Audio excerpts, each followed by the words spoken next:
No Seminário Teológico da Reconciliação, você estuda a Palavra de Deus com profundidade. Matérias processuais, doutrinas fundamentais, aspectos geográficos e históricos, visão panorâmica dos livros bíblicos, linguísticas, aspectos gramaticais e ciências humanas correlatas. E mais, áudio das aulas para o reforço de conteúdo, avaliação pedagógica objetiva, currículo de nível superior e especialização em apologética cristã. Assista uma aula gratuita e decida pelo seu crescimento na graça do conhecimento de Deus, estudando no Seminário Teológico da Reconciliação.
Graças e paz, irmãos. Graças a Deus por nosso Senhor Jesus Cristo ter nos dado essa oportunidade de mais uma vez estarmos juntos para aprender um pouco mais da palavra do Senhor. Irmãos, hoje a nossa aula é a aula de número 7. Aula de número 7, que é a expansão da reforma e a contra-reforma católica. Hoje nós vamos ver como que se expandiu, como foi o crescimento dessa reforma, os principais países por onde ela se espalhou, e a contra-reforma católica, né, que a Igreja Católica não iria ficar de braços cruzados vendo a expansão da reforma protestante e por sua vez ela teve uma contra-reforma. Então vamos ser rápidos, porque também já o tempo já é passado. Queremos ser rápidos, mas bem objetivos, tá, irmão?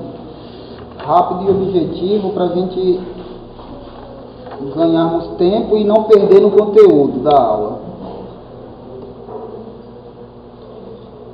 Bem, a reforma protestante, na verdade, do século XVI, ela tornou um movimento vigoroso porque ela foi de encontro com o anseio do próprio povo da época.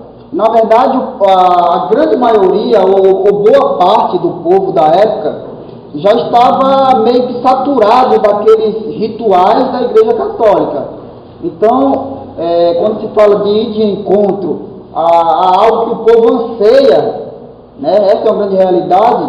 A reforma protestante, com o passar do tempo, que a gente temos que compreender que ela não começa com Lutero, na verdade, como já foi falado aqui em outra lição, que ela não começa o início das tentativas de reforma, ela não começa ali com Lutero, mas bem antes com outros reformadores e outros que a gente chama de pré-reformadores, que deram as suas vidas antes de Lutero. Então a reforma já vem daí, tá? 100 e poucos anos atrás já tinha muitos outros pré-reformadores lutando contra a chamada igreja dominante da época. Então isso foi criando um anseio muito grande no povo por reforma de verdade, tá?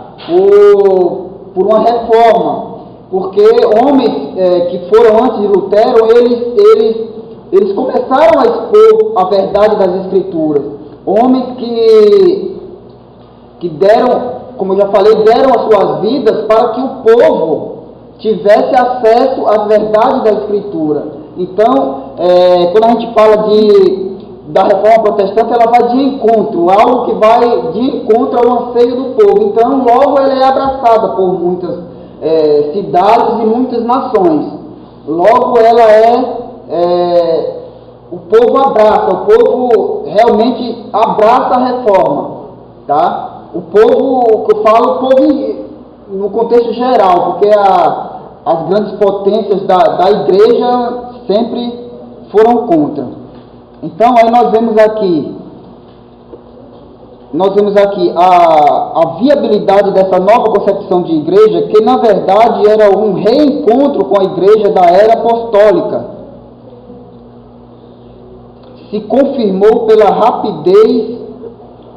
rápida expansão do movimento reformado e seus resultados facilmente mensuráveis.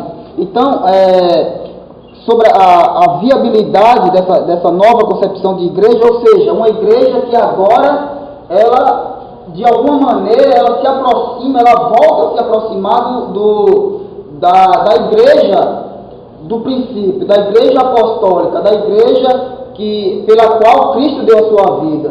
Uma igreja que, de alguma forma, ela volta aos princípios apostólicos, tá? Então, logo ela é abraçada pelo povo. E aí fala, como era de se esperar, a igreja dominante não assistiria passivelmente ao triunfo da reforma. A reação foi rápida e abrangente, caracterizando por duas ações básicas: uma reforma interna, ainda que tardia, e estratégias para tentar deter o avanço do protestantismo. Essa reação é denominada de contra-reforma católica. Então, a Igreja Católica ela jamais ficaria vendo passivamente o crescimento da reforma protestante, do protestantismo, de braço cruzado, como falei. Ela faz algumas ações, principalmente tenta fazer algumas ações internas, que a gente vamos ver um pouco mais à frente, que na verdade eles até fazem um concílio, mas que na grande realidade não muda nada, né? Eles só confirmam algumas coisas e torna ainda pior outras, tá? Então, a contra-reforma católica, na verdade, eles tentam primeiro internamente, com algumas ações, mas que na prática mesmo não resolve nada, acaba em alguns aspectos ficando só confirmando algumas coisas que eles já praticavam, tá?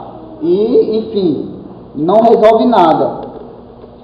Bem, vamos para aqui no primeiro tópico, que fala sobre resultados essenciais da reforma protestante. Essa é a parte mais, para mim, a parte mais importante dessa lição, porque ela vai falar diretamente dos resultados da reforma protestante, porque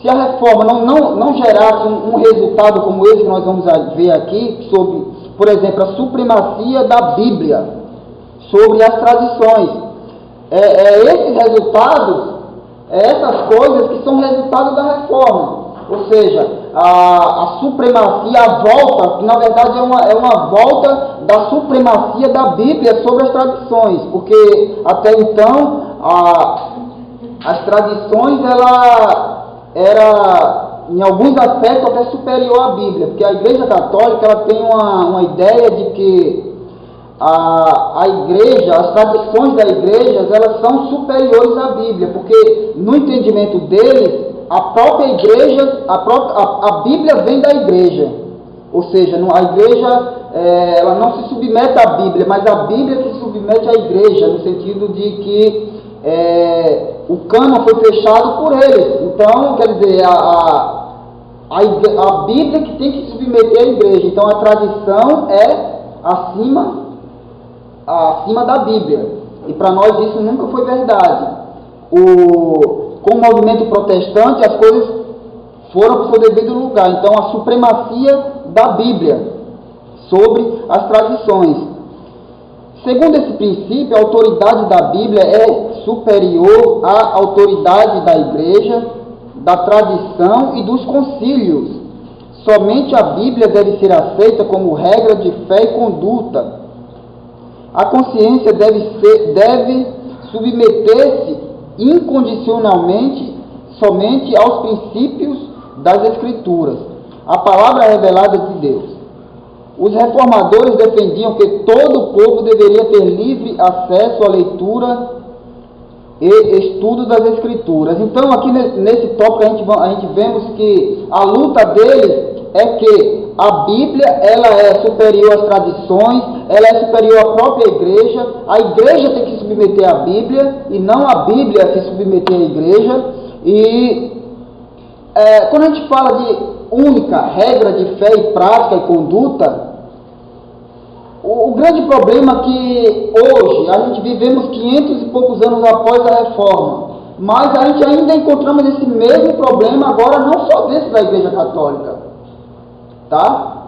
Esse mesmo problema de que as tradições em alguns aspectos, superior à própria palavra de Deus, nós não encontramos isso só na Igreja Católica, a gente encontramos isso nas nossas igrejas. Igrejas que deveriam defender a supremacia da Bíblia, elas ainda pregam sobre princípios de que a Bíblia não é a única regra de fé, ou seja, até defende a Bíblia como única regra de fé, mas na prática não é isso que acontece, tá? Na prática eu penso assim, eu acho assim, eu faço isso, se a Bíblia não condena, então eu posso fazer, ou seja, eu não me submeto totalmente à Bíblia. Então, a gente fala de reforma protestante, de catolicismo romano aqui nesse contexto, mas nós vemos que hoje, no nosso contexto de igreja, nós também, em muitos casos, as experiências, em muitos casos, as experiências acabam querendo ser mais do que as Escrituras. Quando a gente questiona sobre as experiências, a gente sempre fala, experiência é válida. Experiência é válida. Mas o que norteia a igreja é a palavra. Se a tua experiência ela vai contra os princípios bíblicos, ela não pode ser colocada como regra. Experiência é uma coisa, regra de fé é outra. Então, eu já vivi isso em muitas igrejas. A gente fala, não, mas eu fiz isso e deu certo. E a experiência de alguém vira uma doutrina. Tá? A experiência de alguém porque fez algo, fez uma campanha, fez um voto e deu certo, ela se torna uma doutrina.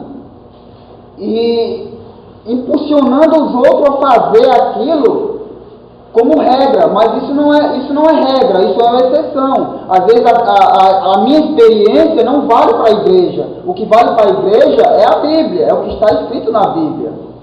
Tá? Então, a experiência ela nunca pode ser superior às Escrituras. E nem os concílios, ou seja, nem aquilo que nós fazemos internamente para definir algo, nem isso pode ser superior à Bíblia. Então, quando a gente criamos um concílio, né, para definir regras, esse concílio jamais pode definir regras que não se submeta às Escrituras. Tá? Como às vezes a gente pega um texto bíblico que, se eu não me engano, está em Mateus, fala concordando 2 ou 3, aquilo vale, e pega isso para fazer regra de fé. Só que aquilo não está dizendo isso. Não está dizendo que o que dois concordarem aqui na terra será confirmado no céu. Então quer dizer que nós podemos se reunir, fazer o nosso concílio interno e definir regras para a igreja, regras que vão contra a Bíblia? Não. Então concílios, a consciência, tudo deve ser submetido às Escrituras. Tá? A grande ênfase da reforma é essa. A Bíblia é superior à nossa consciência, a Bíblia é superior aos concílios, a Bíblia é superior às nossas experiências, tá? Tudo tem que ser submetido ao crivo das Escrituras.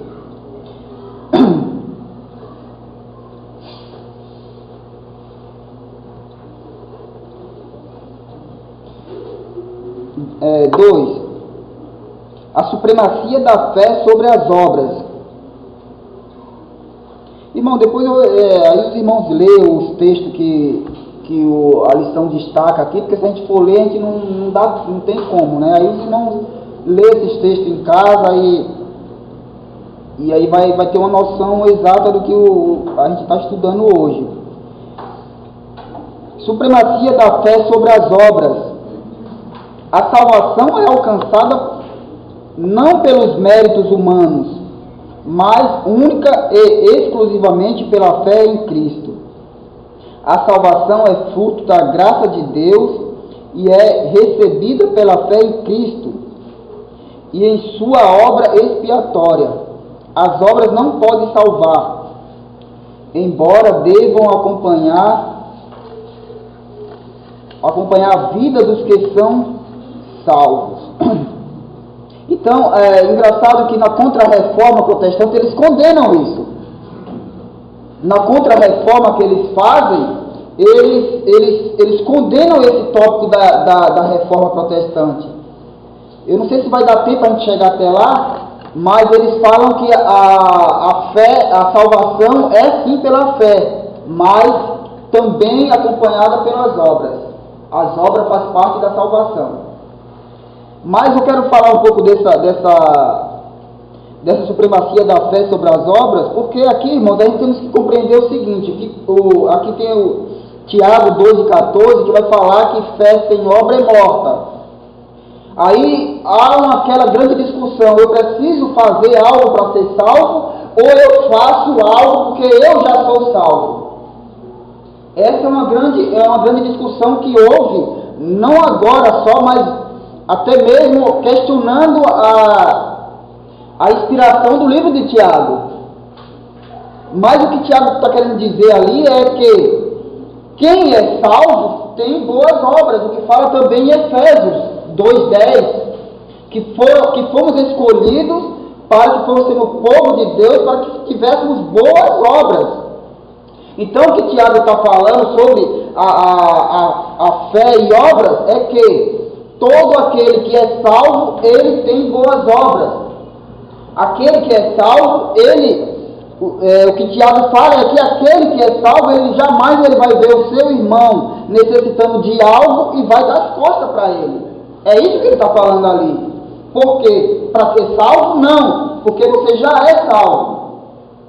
E quem tem o Espírito Santo de Deus, ele jamais vai ver a situação que Tiago fala, comenta ali, que se eu for na casa do meu irmão e ver o que está faltando algo do cotidiano para ele, eu apenas dizer, vamos fazer uma oração e ir embora, e não suprir a necessidade dele, o que é que eu estou fazendo? Ele está dizendo que esse ato prova que eu não sou salvo. Essa é uma grande realidade. Ele não está dizendo que tem que fazer para ser. Ele está dizendo que você faz porque você já é salvo. Tá? Então, a supremacia da fé aqui é isso. É único e exclusivamente pela fé em Cristo. As obras acompanham. Tá? As obras acompanham. Mas as obras por si não salva ninguém. Tá bom? A supremacia do povo cristão sobre um sacerdócio exclusivo. A doutrina do sacerdócio de todos os cristãos libertou os homens do temor e do medo.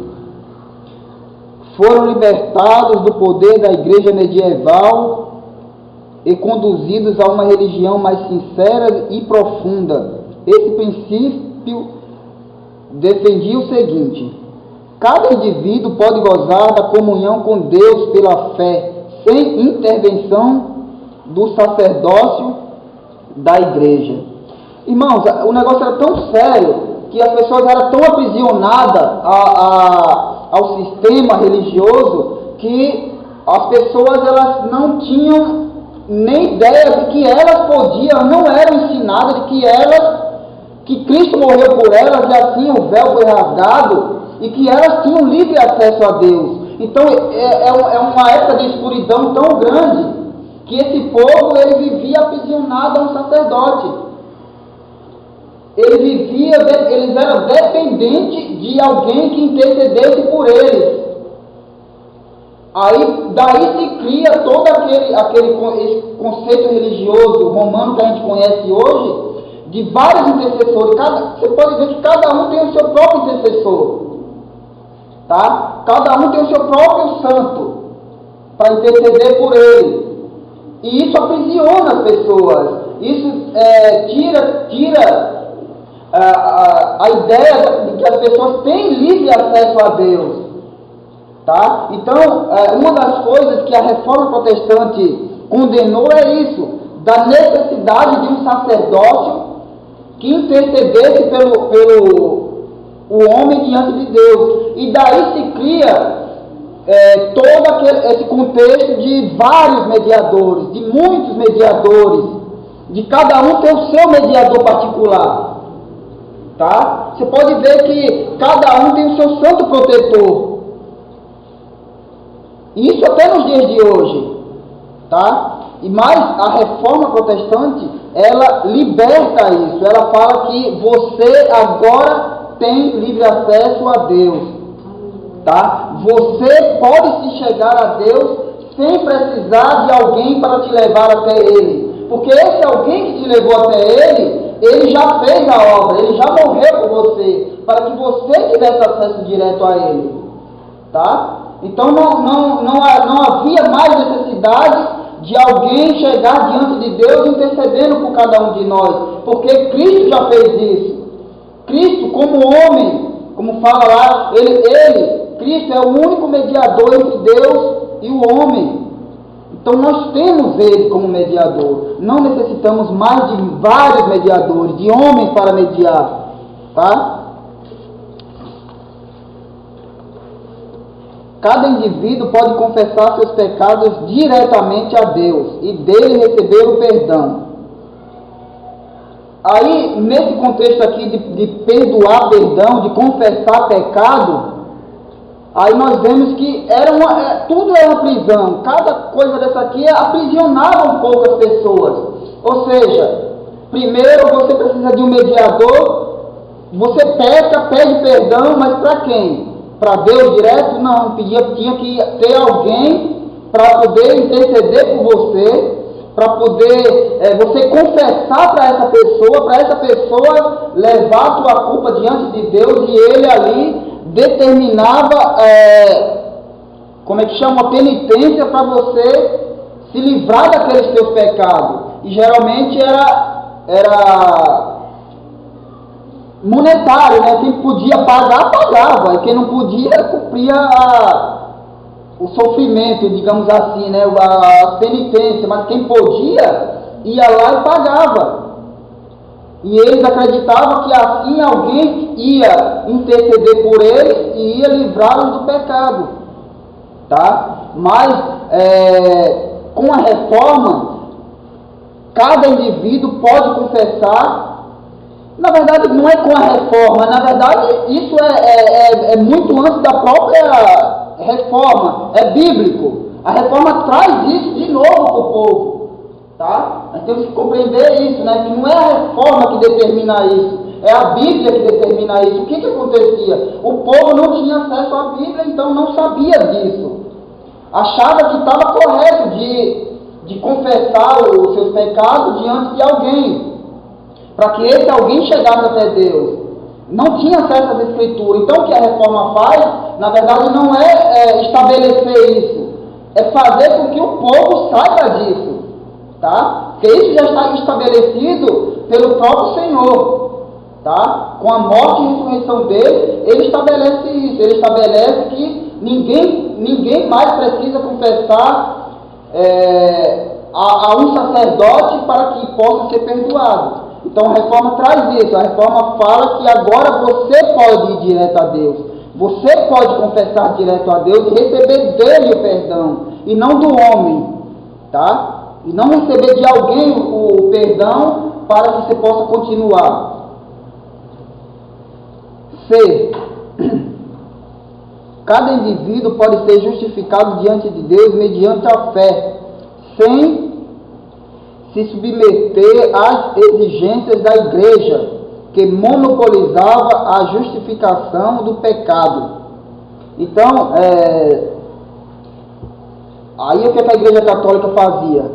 Ela, para você ser justificado diante de Deus, você precisava de algumas exigências, se submeter a algumas exigências de quê? Da igreja. Ou seja, a igreja determinava o que você tinha que fazer para ser justificado diante de Deus. Tá? E com a reforma, o povo agora tem acesso e entende que o que você precisa fazer para ser justificado diante de Deus é o quê? Crer na obra expiatória de Cristo na cruz. Tá? E não mais nenhuma outra obra que você possa fazer. Mas o que a reforma traz para o povo é que agora vocês podem simplesmente ser justificados único e exclusivamente pela fé na obra de Cristo na cruz do Calvário. É isso que a reforma traz e que faz com que o povo tenha acesso, faz com que o povo compreenda que eles não necessitam mais de obras para ser justificados, mas agora somente pela fé. Tá? Somente pela fé da obra, não pela fé naquilo que eu vou fazer, tá? Que era assim, a fé deles era essa, e até hoje é assim. E não só no meio romano, no nosso meio. A fé em muitos lugares é assim. A fé, eu não creio só no que Cristo fez, eu creio no que Ele fez, mas creio também no que eu posso fazer para alcançar a justificação diante de Deus.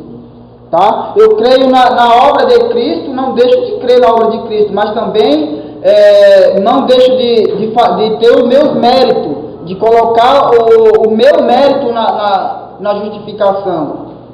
Tá? E o que a reforma protestante tenta mostrar para o povo que é único e exclusivamente pela fé em Cristo. Nada que nós possamos fazer para ser justificados diante de Deus. Nada podemos fazer.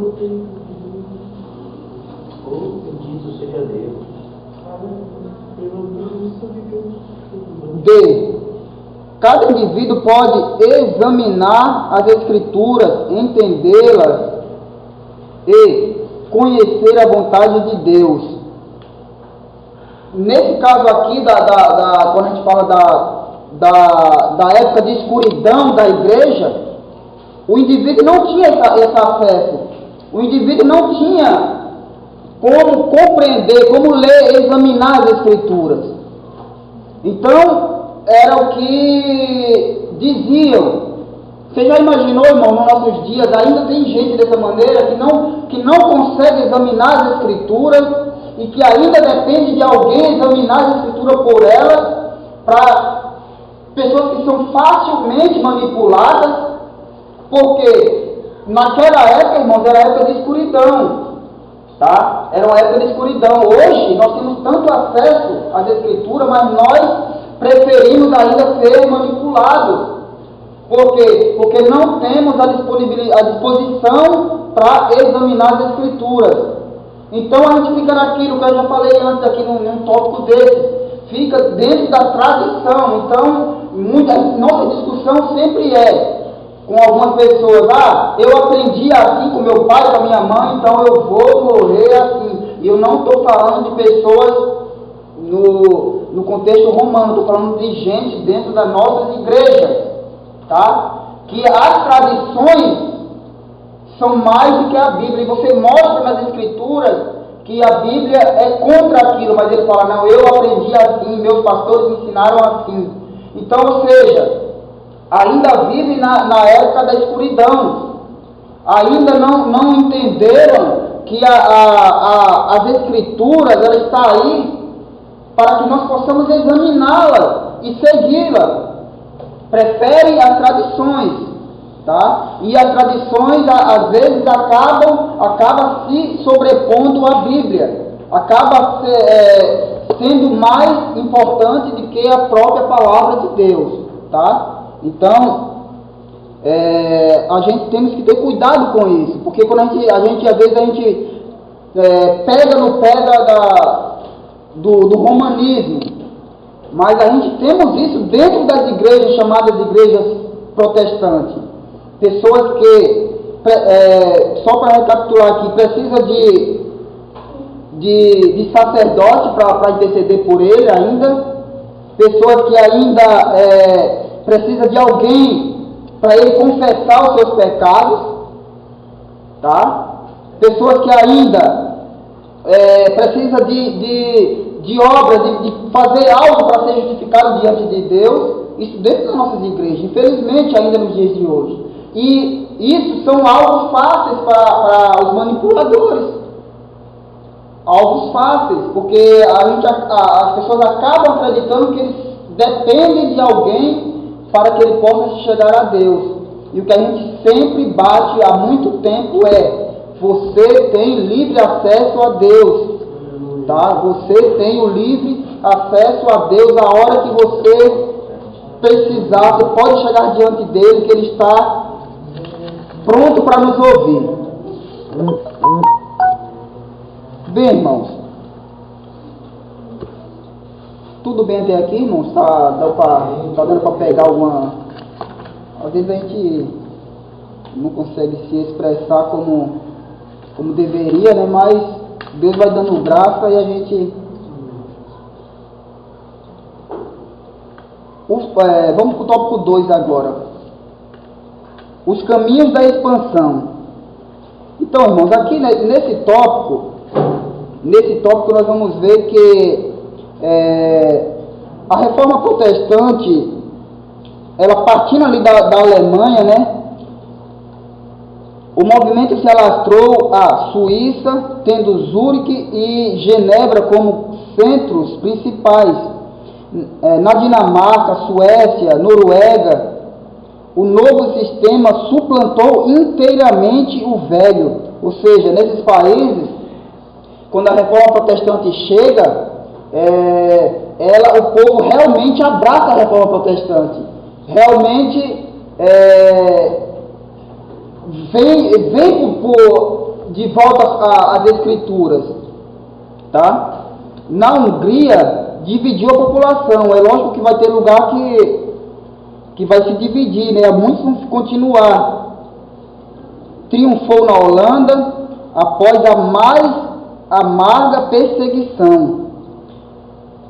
Na Inglaterra, cenas sangrentas se desenrolaram antes que as novas concepções se estabelecessem. Na Escócia, o povo e o parlamento se uniram para seguir João Knox. Esse cidadão, ele foi um grande reformador também, escocês, né? E sendo implantado o sistema presbiteriano.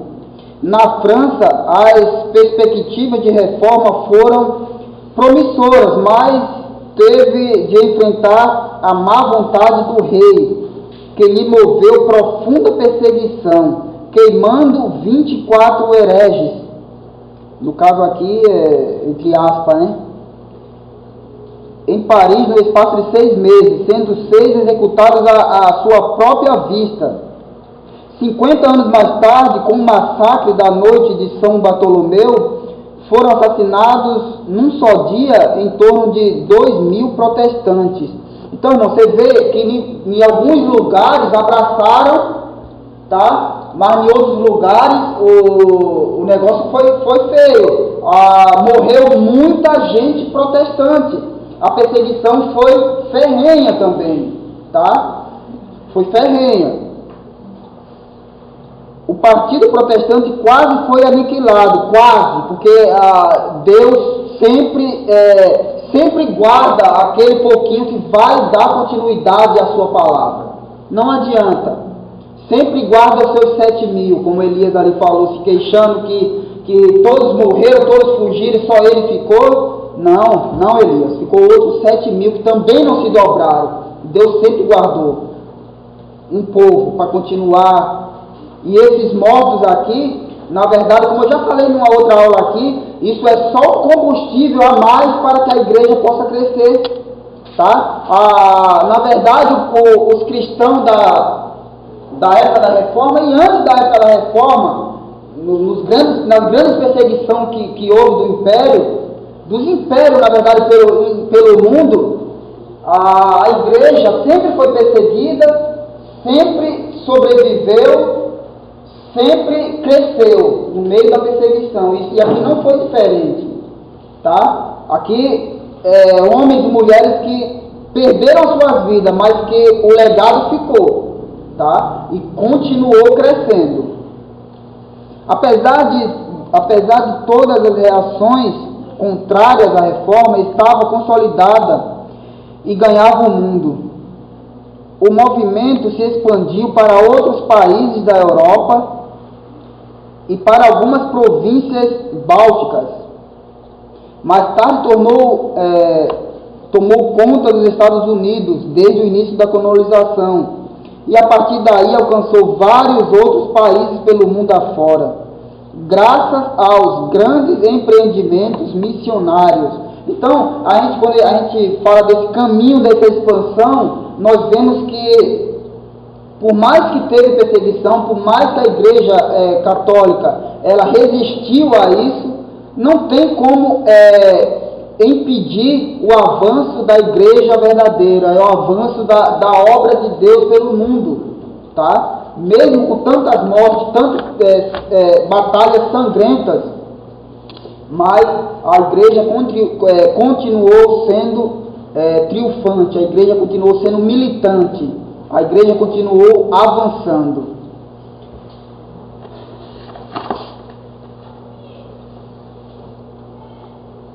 Aí vem agora, ver se a gente fala um pouquinho rapidamente, irmão, da contra-reforma. Eu vou falar de algum tópico que eu peguei aqui,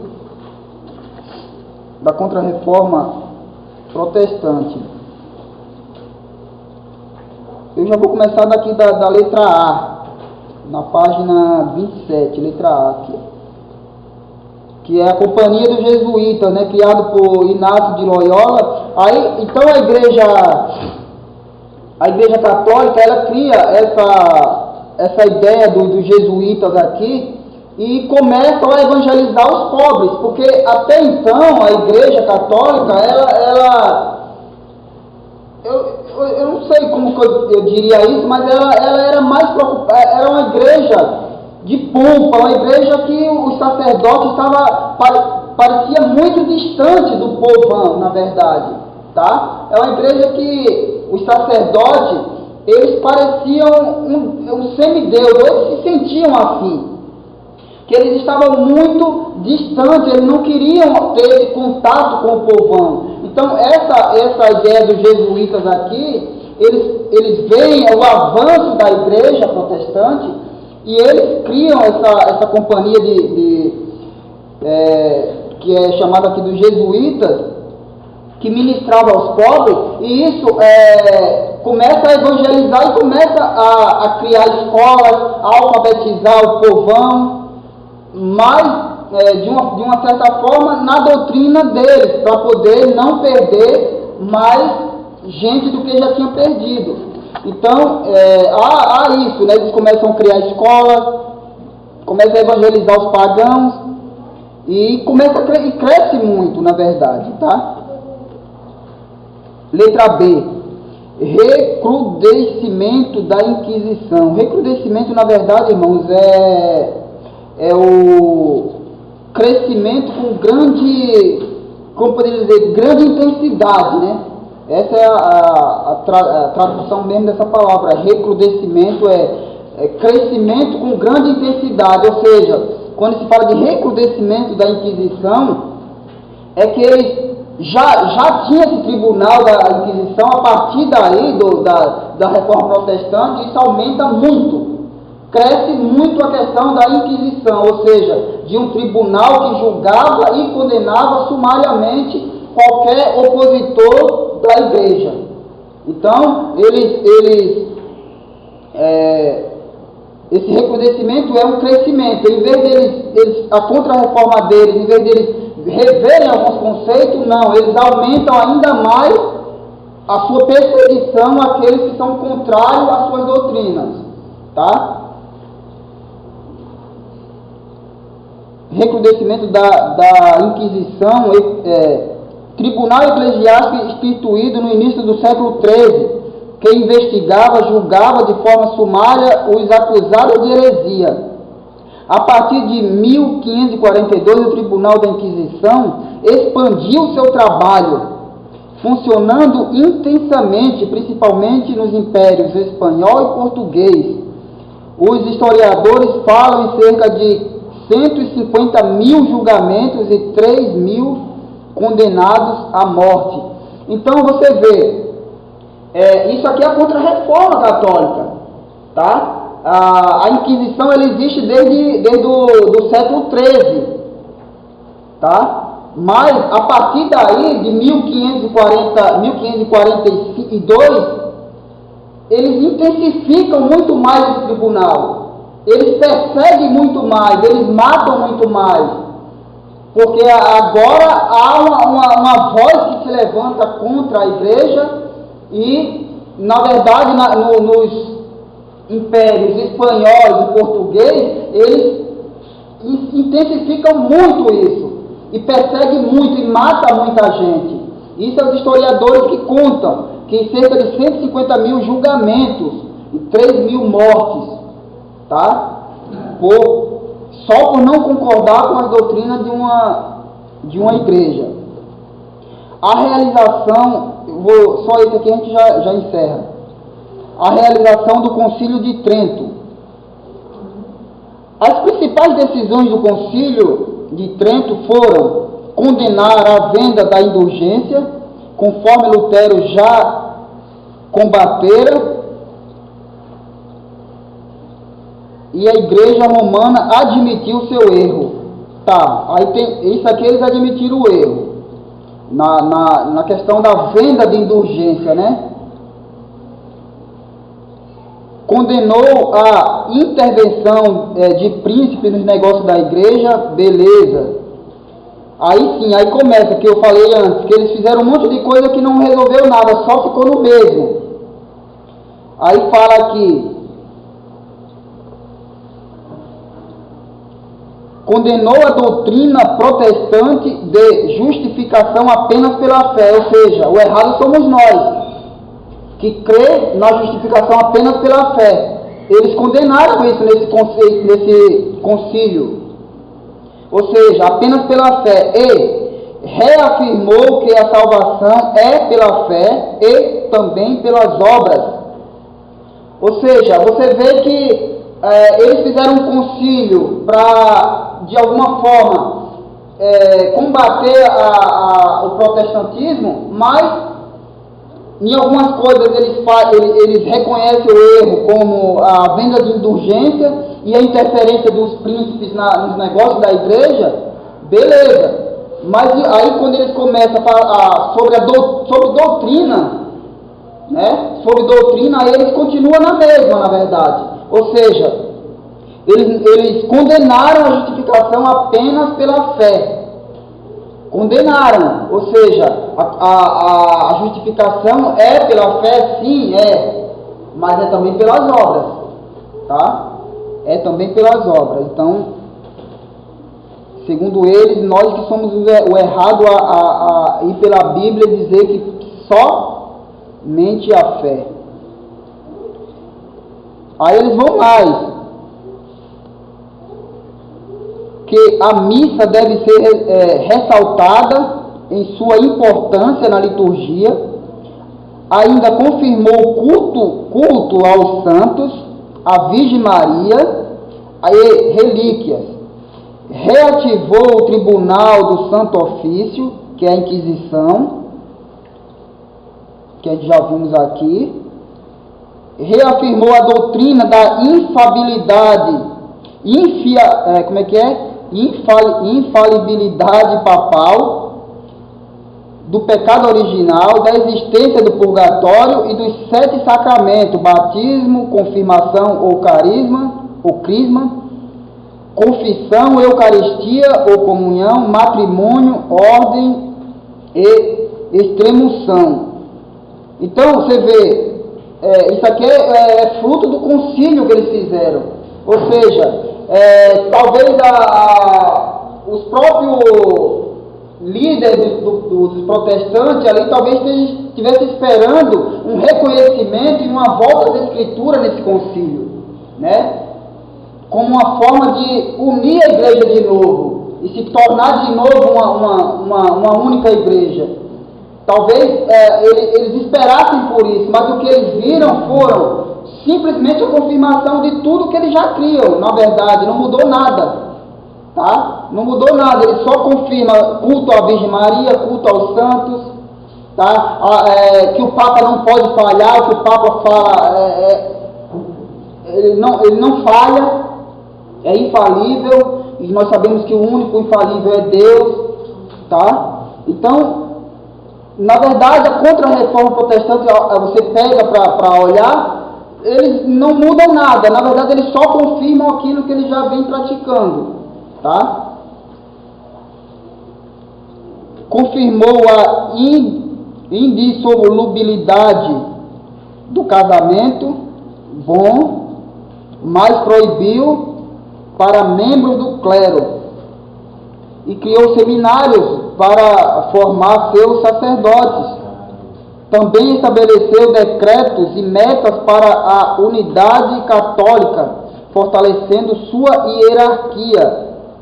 Então, irmãos, para encerrar, 9h30, essa é a aula de hoje, a reforma, a expansão da reforma e a contra-reforma católica. Então, o que nós devemos levar disso é que a Bíblia, ela tem supremacia sobre os nossos costumes, sobre os nossos pensamentos, sobre as nossas experiências, tá? A Bíblia tem supremacia sobre isso, é o que a Bíblia diz e pronto, não é o que eu acho, o que eu penso, o que eu sinto, tá? Não é as minhas experiências místicas, que às vezes a gente quer colocar isso como doutrina para a igreja, não, é a Bíblia. A fé, ela tem supremacia sobre as obras, ainda que quem é salvo faz boas obras, mas as boas obras não podem salvar, tá? É isso que nós temos que levar daqui hoje. O povo, ele tem livre acesso a Deus. Foi esses os pontos principais da expansão da reforma, quando ela saiu levando tudo isso para o povo. Olha, agora vocês têm livre acesso a Deus, agora você tem acesso às Escrituras. Tá? É como o pastor às vezes fala, tanto tempo que levou para traduzir a Bíblia para todos os povos, que ainda falta muito, né? Muito ainda. Você vê que tem 500 anos de reforma protestante e ainda tem muitos e muitos povos espalhados por vários cantos do mundo que ainda não tem as Escrituras na língua deles ainda, tá? Muitas etnias, muitos dialetos que ainda não têm a palavra de Deus traduzida. E você imagina naquela época, tá 500 anos e ainda falta muita gente a ser alcançada por essa palavra de Deus. Que Deus abençoe a todos, que nos dê uma noite de sono bem abençoada e até uma próxima, se Deus quiser.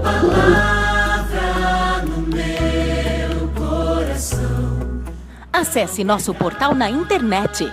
Notícias, devocionais, estudos bíblicos, vídeos, ministério, declaração de fé, pedidos. Fale conosco. Acesse ministériodareconciliação.net.